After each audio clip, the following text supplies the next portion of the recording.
Hey guys, today I'm bringing you a non-spoilery review of The Hidden Oracle by Riordan. Here we have the gorgeous cover.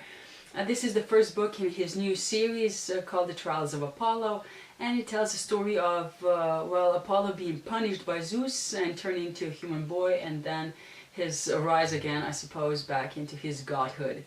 As a warning, I have to tell you that there are quite a lot of spoilers for the Heroes of Olympus series in this book, so in case you are planning to read that series and do not want to get spoiled ahead, you should probably wait before you read this one and read that series before.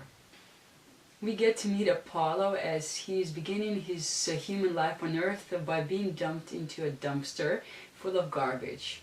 He has angered Zeus, and now he's being punished and turned into a teenage boy. And he has to redeem himself before he can become a god again. As he crawls out of the garbage, more trouble follows, and a girl called Meg McCaffrey saves him. Turns out that she is a demigod, and together they make their way to Camp Half-Blood, where they hope to be safe. But unfortunately all is not well at the camp. Children are disappearing, forest is stalking, and new enemies looming on the horizon, and it's up to Apollo to save the day. This book is a fun and fast read in typical Riordan fashion. What I found most interesting was the fact that we have a new type of a hero, because until now he's mostly dealt with demigods, but this time you have a former god who is turned into a human, and he now has to overcome his own prejudices towards humans and deal with them. And there's also the fact that his human body is definitely not meeting his expectations, and you hear quite a lot about that. It's also he also has to deal with everyday human life, what money is worth, why do we live in such tiny places and stuff like that, and you learn a lot about Apollo in that way. It's going to be interesting to see his progression throughout the series, and I'm wondering what his attitude towards human will be at the end of, book 5, I guess. I also love how Riordan is able to introduce myths into his stories, and it's a really good way, I think, for younger audiences to get in touch with ancient myths, because usually they're not going to pick up huge tomes of this stuff, but in this way it's really fun and approachable. We get to meet new characters and also see some of the ones that we already know and love.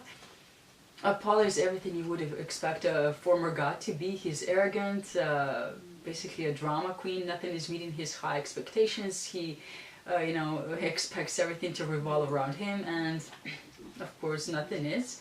And it's interesting to see his progression throughout the book. He has quite a nice character arc, and it's fun, and interesting to see where he will end up. We also get to meet Meg. She's a 12-year-old girl, and she has no problem ordering Apollo around, which annoys him to no end. She's a somewhat mysterious character, but she's really feisty, and she's a lot of fun as well. And I hope we get to see more of her in the next book. We also see some of the characters that we already know. There's also, Percy and some other characters from the Heroes of Olympus books that I'm not gonna name here just because of spoilers, obviously.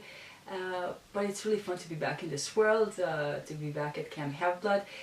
In regards to the setting, we actually get to spend a lot more time in the camp itself, because the main problem is happening there. And it's fun to be, there and not go all over the place, on different missions and stuff like that. Anyways, I think this was a great start to a new series. It was not my favorite book out of all of Riordan's books, but I think it's a great start, and I cannot wait to see more of Apollo in the future. Thank you for watching, and see you in my next video. Bye!